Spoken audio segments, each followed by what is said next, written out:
ನಿನ್ನೆ ಯಾರೆಲ್ಲ ನನ್ನ ವಿಡಿಯೋ ಫಸ್ಟ್ ಡೇದು ವಿಡಿಯೋನ ಮಿಸ್ ಮಾಡ್ಕೊಂಡಿದ್ದೀರಾ ಅವರೆಲ್ಲ ವಾಪಸ್ ನನ್ನ ಚಾನಲ್ಗೆ ಹೋಗಿ ವಿಡಿಯೋನ ನೋಡಿ ಅಂತ ಹೇಳ್ತಾ, ಇವತ್ತು ನಿಮಗೆ ಕೆಲವೊಂದು ವಿಷಯನ ತಿಳಿಸ್ಕೊಡ್ಬೇಕು. ಏನಿಲ್ಲ, ನಿಮಗೆ ವೆಯ್ಟ್ ಲಾಸ್ ಆಗಬೇಕು ಅಂತ ಅಂದರೆ ಚೆನ್ನಾಗಿ ನಿದ್ದೆ ಮಾಡಬೇಕು. 8 hours ನಿದ್ದೆ ಮಾಡಬೇಕು. ಇನ್ ಬಿಟ್ವೀನ್ ಕೆಲವರಿಗೆ ಟಾಯ್ಲೆಟ್ಗೆ ಹೋಗೋ ಅಭ್ಯಾಸ ಇರುತ್ತೆ. ಒಂದ್ಸರಿ ನಿದ್ದೆಯಿಂದ ಹೊರಗೆ ಬಂದರೆ ಮತ್ತೆ ನಿದ್ದೆ ಬರೋದಿಲ್ಲ, ಅದರಿಂದ ನಿದ್ದೆ ಹಾಳಾಗುತ್ತೆ ಅಂತ ಹೇಳೋರು ಇರ್ತೀರಾ. ಅವ್ರಿಗೆ ಒಂದು ಟಿಪ್ ಏನಂದರೆ, ನಿದ್ದೆ ಮಾಡೋದಕ್ಕೆ ಒಂದು 1/2 hour ಅಥವಾ 1 hour ಮುಂಚೆ ನೀರನ್ನು ಕುಡಿಯೋದನ್ನು ನಿಲ್ಲಿಸಿ, ಮೊದಲನೇದು. ಇನ್ನೊಂದೇನೆಂದರೆ, ಅವ್ರು ಮಾತ್ರ ಅಲ್ಲ, ಎಲ್ಲರೂ ನಿದ್ದೆ ಮಾಡೋದಕ್ಕಿಂತ 1 hour ಮುಂಚೆ ಸ್ಕ್ರೀನ್ ಟೈಮ್ನ ಆಫ್ ಮಾಡ್ಕೊಳ್ಳಿ. ಅಂದರೆ ಮೊಬೈಲ್ ನೋಡೋದಾಗಿರ್ಬೋದು, ಲ್ಯಾಪ್ಟಾಪ್ಸ್ ನೋಡೋದಾಗಿರ್ಬೋದು, ದಯವಿಟ್ಟು ಮಾಡೋದಕ್ಕೆ ಹೋಗಬೇಡಿ. ಇವತ್ತು ಮಾರ್ನಿಂಗ್ ಎದ್ದಿದ ತಕ್ಷಣ ನಾನು ಸೇಮ್ ಆ್ಯಸ್ ಯೂಶ್ವಲ್ ಉಗುರು ಬೆಚ್ಚಗಿರೋ ನೀರನ್ನು ಕುಡಿದೆ. ನಂತರ ಬ್ರೇಕ್ಫಾಸ್ಟ್ಗೆ ನಾನು 3 ಇಡ್ಲಿ, ಒಂದು ಸ್ವಲ್ಪ ಟೊಮೆಟೊ ಚಟ್ನಿ ತೊಗೊಂಡಿದ್ದೀನಿ. ಯೂಶ್ವಲಿ ನಾನು ಕಾಯಿ ಚಟ್ನಿ ತೊಗೊಂಡ್ರೆ 2 ಸ್ಪೂನ್ ಅಷ್ಟೇ ತೊಗೊಳ್ಳೋದು, ಅದಕ್ಕಿಂತ ಜಾಸ್ತಿ ತೊಗೊಳ್ಳೋಲ್ಲ. 3 ಇಡ್ಲಿ ಅಷ್ಟೇ. ಅದ್ರ ಜೊತೆ ವೆಜಿಟೇಬಲ್ಸ್ ಇದ್ದರೆ ವೆಜಿಟೇಬಲ್ಸ್ ಸ್ವಲ್ಪ ಆ್ಯಡ್ ಮಾಡ್ಕೊಳ್ಳಿ. ಮಿಡ್ ಮಾರ್ನಿಂಗ್ ನಾನು ಅರೌಂಡ್ 11:30ಗೆ ಒಂದು ಬನಾನಾ ತಿಂದೆ. ಇಟ್ಸ್ ಬಿಕಾಸ್ ಮಾರ್ನಿಂಗ್ ಬ್ರೇಕ್ಫಾಸ್ಟ್ ಏನು ಮಾಡಿದ್ದೆ, ನಾನು 3 ಇಡ್ಲೀಸ್ ತಿಂದೆ. ಆ 3 ಇಡ್ಲೀಸು ಬೇಗ ಡೈಜೆಸ್ಟ್ ಆಗುತ್ತೆ. ಇಡ್ಲಿ ಯೂಶ್ವಲಿ ತುಂಬ ಬೇಗ ಡೈಜೆಸ್ಟ್ ಆಗುತ್ತೆ, ಸೊ ಬೇಗ ಹಸಿವಾಗುತ್ತೆ. ಆ ಟೈಮಲ್ಲಿ ಏನು ಮಾಡಬೇಕು, ಒಂದು ಫ್ರೂಟ್, ಬನಾನಾ ಅಂತಲೇ ಅಲ್ಲ, ನೀವು ಯಾವ್ದು ಬೇಕಾದ್ರೂ ಫ್ರೂಟ್ಸ್ ತಿನ್ಬೋದು.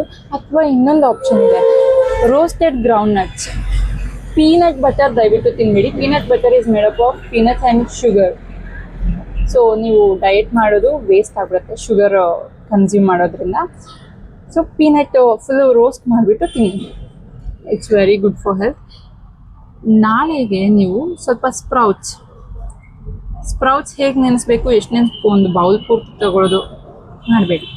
ಸ್ಪ್ರೌಟ್ಸ್ಗೆ 2 ಸ್ಪೂನ್ ಕಡಲೆಕಾಳು, 2 ಸ್ಪೂನ್ ಹೆಸರು ಕಾಳನ್ನ ನೆನೆಸ್ಕೊಳ್ತೀರಾ ಅಂದರೆ ಅವೆರಡನ್ನ ಸೋಕ್ ಮಾಡಿ ಒಂದು 6 to 8 hours ಆದಮೇಲೆ ನೀರನ್ನು ಸೋಸಿಬಿಟ್ಟು ಸಪ್ರೇಟ್ ಮಾಡಿ ಅದನ್ನು ಮೊಳಕೆ ಕಟ್ಟಬೇಕು. ಸ್ಪ್ರೌಟ್ಸ್ ಆಗುತ್ತೆ. ಇಲ್ಲ ಕೆಲವರು ಹೊರಗಿನ ತಂದು ತಿಂತೀರಾ, ದಟ್ಸ್ ಫೈನ್, ಯಾವುದಾದ್ರೂ ಓಕೆ.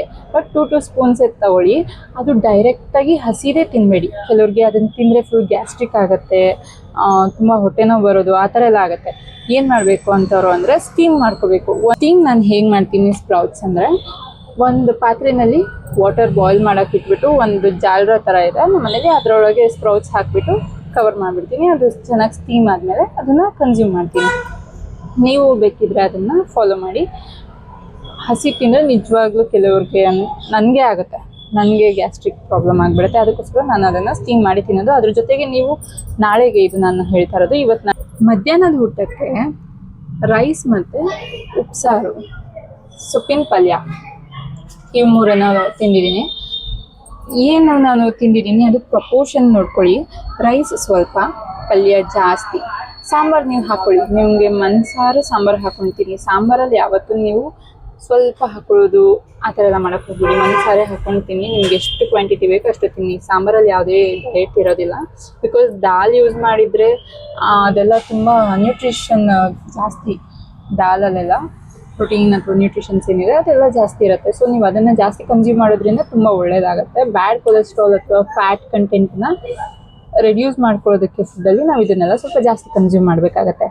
ನಾಳೆ ನಮ್ಮ ಮನೇಲಿ ಸ್ಪ್ರೌಟ್ ಸಾಂಬಾರು ಮಾಡೋದ್ರಿಂದ ನಾನು ನಾಳೆ ಸ್ಪ್ರೌಟ್ಸ್ನ ತಿನ್ನೋದಿಲ್ಲ, ಅಂದರೆ ಸಪ್ರೇಟಾಗಿ ತಿನ್ನೋದಿಲ್ಲ. ಸ್ಪ್ರೌಟ್ ಸಾಂಬಾರಲ್ಲೇ ಇರುತ್ತೆ, ಸೊ ಸಾಂಬಾರಲ್ಲೇ ಅದನ್ನು ಕನ್ಸ್ಯೂಮ್ ಮಾಡ್ತೀನಿ. ನೀವು ಸಪ್ರೇಟಾಗಿ ಕನ್ಸ್ಯೂಮ್ ಮಾಡ್ಕೊಬೋದು, ರೆಡಿ ಮಾಡಿಟ್ಟು ತಿನ್ಬೋದು. ಡೈಲಿ ಒಂದೇ ಥರ ಸ್ಪ್ರೌಟ್ಸ್ನ ತಿನ್ನೋಕ್ಕೆ ಹೋಗಬೇಡಿ. ಒಂದಿನ ಕಡಲೆಕಾಳು, ಒಂದಿನ ಹೆಸರು ಕಾಳು, ಒಂದಿನ ಕಡಲೆ ಬೀಜನೂ ನೆನೆಸ್ಬಿಟ್ಟು ಸೋಕ್ ಮಾಡಿಬಿಟ್ಟು ಅದನ್ನು ತಿನ್ಬೋದು. ರೋಸ್ಟ್ ಮಾಡಿ ತಿನ್ನಿ. ಕಡಲೆ ಬೀಜ ತುಂಬ ಒಳ್ಳೆಯದು, ಪ್ರೋಟೀನ್ ತುಂಬ ಚೆನ್ನಾಗಿರುತ್ತೆ ಅದರಲ್ಲಿ. ನೀವು ಈ ಬಾದಾಮಿ ಅದೆಲ್ಲ ತೊಗೊಂಡು ತಿನ್ನೋದಕ್ಕೆ ಆಗಲ್ಲ ಅನ್ನೋರು ಅದನ್ನು ತಿನ್ಬೋದು. ಇಲ್ಲ ಬಾದಾಮಿ ತಿನ್ನೋರು ತಿನ್ಬೋದು, ಬಟ್ ಎಕ್ಸಸ್ ಆಫ್ ಹೀಟ್ ಆಗುತ್ತೆ ಬಾದಾಮಿ ತಿಂದರೆ. ಕಡಲೆ ಬೀಜ ಫೈನ್. ನೈಟ್ ರಾಗಿ ಬಾಲ್ ಇಷ್ಟಿಷ್ಟಪ್ಪ ಬೇಡ, ಇಷ್ಟಪ್ಪ ಮುದ್ದೆ ರೈಸ್ ತಿನ್ನಬೇಕಾ 2 ಸ್ಪೂನ್ಸ್, ಅದಕ್ಕಿಂತ ಜಾಸ್ತಿ ಹೋಗಬೇಡಿ ನೈಟ್ ಟೈಮ್ಗೆ. ನಾನು ಈವ್ನಿಂಗ್ ಅಂದರೆ ನೈಟ್ ನಾನು ಡಿನ್ನರ್ ಬಂದು 6 PM ಅಥವಾ 6:30 PMಗೆ ಮುಗಿಸ್ಕೊಳ್ತೀನಿ. ಇನ್ನು ಲೇಟಾಗಿ ತಿನ್ನೋರು ತಿನ್ನಿ, ಬಟ್ ನೀವು ಡಿನ್ನರ್ ಆದಮೇಲೆ ಸ್ವಲ್ಪ ಗ್ಯಾಪ್ ಕೊಡಿ. ಡಿನ್ನರ್ ಆಗಿದ ತಕ್ಷಣ ಹೋಗಿ ಮಲ್ಗೋದು, ಲಂಚ್ ಆಗಿದ ತಕ್ಷಣ ಮಲ್ಕೊಳ್ಳೋದು, ಕೆಲವರಿಗೆ ಬ್ರೇಕ್ಫಾಸ್ಟ್ ಮಾಡಿದ ತಕ್ಷಣ ನಿದ್ದೆ ಬರುತ್ತೆ. ಯಾಕೆ ಬರುತ್ತೆ? ನೀವು ಹೊಟ್ಟೆ ತುಂಬೋವರೆಗೂ ತಿಂತೀರಾ. ಇದು ಪ್ರಪೋರ್ಷನ್ಸ್ ಅಂದರೆ ಇನ್ನೇನು ಅಲ್ಲ, ಇನ್ನು 2 ತುತ್ತು ತಿಂದರೆ ನೀವು ಹೊಟ್ಟೆ ತುಂಬೋಗುತ್ತೆ ನಿಮಗೆ, ಆ ಥರ ಫೀಲ್ ಆಗ್ತಿರುತ್ತೆ. ಆವಾಗ ನೀವು ಸ್ಟಾಪ್ ಮಾಡಬೇಕು. ಆ ತಟ್ಟೆಲಿ ಇರದೆ ಇದು ತಟ್ಟೆ ತುಂಬಿಟ್ಟಿದ್ದೀನಿ ಇವಾಗ ವೇಸ್ಟ್ ಆಗಿಬಿಡುತ್ತೆ ಅಂತ ಏನಾದ್ರು ನೀವು ಅದನ್ನು ಕನ್ಸ್ಯೂಮ್ ಮಾಡಿದ್ರೆ ಡಯಟ್ ಆಗಲ್ಲ. ಯಾವುದೇ ಕಾರಣಕ್ಕೂ ನೀವು ವೆಯ್ಟ್ ಲಾಸ್ ಮಾಡೋದಕ್ಕಾಗಲ್ಲ. ಇನ್ನೊಂದು 2 ತುತ್ತು ತಿಂದರೆ ಅಥವಾ ಇನ್ನೊಂದು ಇಡ್ಲಿ ಎಕ್ಸ್ಟ್ರಾ ತಿಂದರೆ ನಂಗೆ ಹೊಟ್ಟೆ ತುಂಬೋಗುತ್ತೆ, ಆ ಥರ ಇರುತ್ತೆ ನೋಡಿ. ಆ ಥರ ಫೀಲ್ ಆಗ್ತಿರುತ್ತಲ್ಲ, ಅಲ್ಲಿಗೆ ಸ್ಟಾಪ್ ಮಾಡಿ. ಕೆಲವರು ಹೊಟ್ಟೆ ತುಂಬ ತಿಂತೀರಾ, ತಿಂದಮೇಲೆ ಚೆನ್ನಾಗಿ ನಿದ್ದೆ ಬರುತ್ತೆ, ಆ ಥರ ಎಲ್ಲ ಆಗ್ತಿದೆ ಅಂದರೆ ನೀವು ಇನ್ನೂ ಫುಡ್ಡು ಇವಾಗ ನೀವು ಏನು ಡಯಟ್ ಫಾಲೋ ಮಾಡ್ತೀರಾ ನಾನು ಹೇಳ್ಕೊಡೋದು, ಅದನ್ನು ಮಾಡಿದ್ಮೇಲೆ ನಿಮಗೆ ತಿಂದಾದ್ಮೇಲೆ ನಿದ್ದೆ ಬರ್ತಿದೆ ಅಂದರೆ ನೀವೇನು ತಿಂತಾ ಇದ್ದೀರಾ ಪ್ರಪೋರ್ಷನ್, ರೈಸ್ ಆಗಿರ್ಬೋದು ಅಥವಾ ಬ್ರೇಕ್ಫಾಸ್ಟ್ ಆಗಿರ್ಬೋದು, ಅದನ್ನು ಇನ್ನೊಂದು ಸ್ವಲ್ಪ ಕಡಿಮೆ ಮಾಡ್ಕೊಳ್ಳಿ. ತಿಂದಿದ ತಕ್ಷಣ ನಿದ್ದೆ ಬರ್ತಿದೆ ಅಂದರೆ ನೀವು ಓವರ್ ಈಟ್ ಮಾಡಿದ್ದೀರಾ ಅಂತ ಅರ್ಥ. ಸೊ ಇವತ್ತಿಂದು ಹೀಗಿರುತ್ತೆ ನನ್ನ ಡಯಟ್. ನಾಳೆ ಮತ್ತೆ ಡಯಟಲ್ಲಿ ಏನೇನು ಮಾಡಿದೆ ಅಂತ ಹೇಳಿಬಿಟ್ಟು ನಿಮಗೆ ತೋರಿಸ್ತೀನಿ. ಆದಷ್ಟು ಫಾಲೋ ಮಾಡಿ. ದಿನ ಸ್ವಲ್ಪ ಡಯಟ್ ಸ್ಟ್ರಿಕ್ಟ್ ಆಗ್ತಾ ಹೋಗುತ್ತೆ.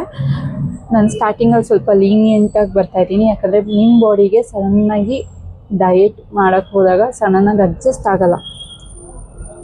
ತುಂಬ ಹಸುವಾಗುತ್ತೆ. ಹಸುವಾದಾಗ ಏನು ಮಾಡ್ತೀರಾ, ಇವಾಗ ಮಧ್ಯಾಹ್ನ ಸ್ವಲ್ಪ ತಿಂತೀರಾ ಅಂದ್ಕೊಳ್ಳಿ. ಇವಾಗ ನಾನು ಏನು ಹೇಳ್ತೀನಿ ಪ್ರಪೋರ್ಷನ್ಸ್ ಅದು ತಿಂದಿರ್ತೀರಾ, ಪಲ್ಯ ಜಾಸ್ತಿ ತಿನ್ನೋದ್ರಿಂದ ಅದು ಹಸು ಆಗಲ್ಲ.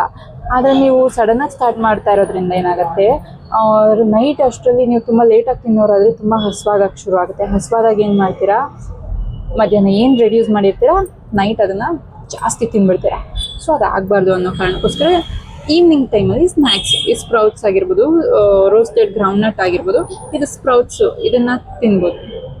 ಕರ್ಡ್ ಮಿಸ್ ಮಾಡಬೇಡಿ. ನನಗೆ ಸ್ವಲ್ಪ ಕೋಲ್ಡ್ ಆಗಿರೋ ಕಾರಣಕ್ಕೆ ನಾನು ಇವತ್ತು ಕರ್ಡ್ನ ಸ್ಕಿಪ್ ಮಾಡಿದ್ದೀನಿ. ನೀವು ಯಾವುದೇ ಕಾರಣಕ್ಕೂ ಕರ್ಡ್ನ ಆಫ್ಟರ್ನೂನ್ ಮಿಸ್ಸೇ ಮಾಡೋಕ್ಕೆ ಹೋಗ್ಬೇಡಿ. 3 ಟೇಬಲ್ ಸ್ಪೂನ್ ಇಸ್ ಕಂಪಲ್ಸರಿ. ಅದು ಪ್ರೋಟೀನ್ ಆ್ಯಡಪ್ ಆಗುತ್ತೆ. ಅಥವಾ ಪನ್ನೀರ್ ಯೂಸ್ ಮಾಡಿ. ಬ್ರಾಕ್ಲಿ ಕೆಲವ್ರಿಗೆ ಇಷ್ಟ ಆಗುತ್ತೆ, ಕೆಲವ್ರಿಗೆ ಇಷ್ಟ ಆಗಲ್ಲ. ಸೊ ಬೇಕಂದರೆ ತೊಗೊಂಡು ತಿನ್ಬೋದು. ಆಪ್ಷನ್ಸ್, ನಾನು ಏನೇನು ಆಪ್ಷನ್ಸ್ ಇದೆ ಅಂತ ಹೇಳ್ತೀನಿ, ಬಟ್ ನಾನೇನು ತಿಂದಿದ್ದೀನಿ ಅನ್ನೋದನ್ನ ನಿಮಗೆ ತೋರಿಸ್ತಾ ಇರ್ತೀನಿ, ನೋಡ್ಕೊಳ್ಳಿ. ನಿಮ್ಗೆ ಅದನ್ನೇ ಫಾಲೋ ಮಾಡಬೇಕು ಅಂತಿದ್ರೆ ನಾನು ಏನು ತಿಂದಿದ್ದೀನಿ ಅದನ್ನೇ ಫಾಲೋ ಮಾಡಿ. ಇಲ್ಲ ನಾನೇನು ಆಪ್ಷನ್ಸ್ ಹೇಳ್ತೀನಿ, ನಿಮ್ಮ ಹತ್ರ ಏನು ಇದೆ ಮನೇಲಿ ಅದನ್ನು ಕನ್ಸ್ಯೂಮ್ ಮಾಡ್ಕೊಬೋದು. ಡೇ 3ನಲ್ಲಿ ಮತ್ತೆ ಮೀಟ್ ಮಾಡೋಣ. Thanks for watching.